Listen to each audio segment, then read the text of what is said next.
and welcome to my channel where I talk about self-growth, budgets in business, and passion to empower. So I wanted to make this video called How to Silence Self-Criticism.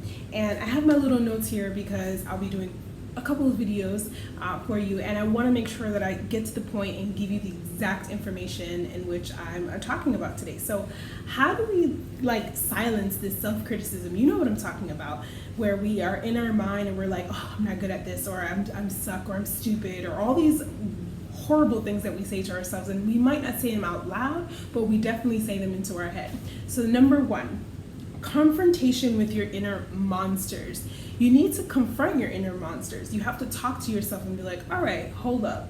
Why am I saying this about myself? Why am I saying this and then I'm going to believe it? I know for me, I always talk about this cada vez que estoy hablando in YouTube or my podcast. I talk about, English is my second language. And I had to confront those monsters, and I had to say to myself, it's okay, Alicia, just because you might not be the best at grammar, okay, what can you do? Get an editor, get Grammarly, and all these different things that help me as a writer. I had to confront those feelings because we're gonna have critics, but we are our worst critics. Number two, observe and forgive yourself. Observe your characteristics about you that when someone says something, or you feel or you hear something or you see something, you're automatically like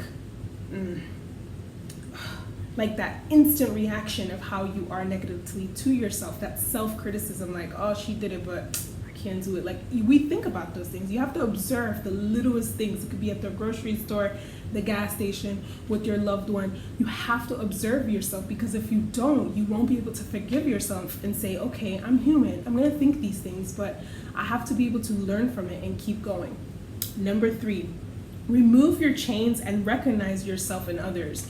We have these chains that we are strapped, and we are always telling ourselves I can't do it because I'm doing this, or I'm gonna do this, and those become excuses, and those criticism of ourselves are those excuses.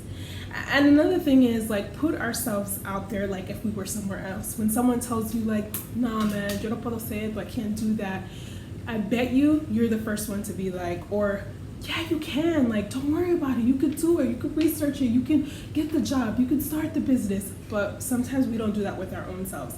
Especially I know with me, yo estoy hablando aquí, I do this sometimes all the time. And if it's not for my wife or my really good friends that kind of cheer me on at the same time, because I'm a big cheerleader to others, I have to remind myself I cheer my friends on for about this, I need to cheer myself about this too.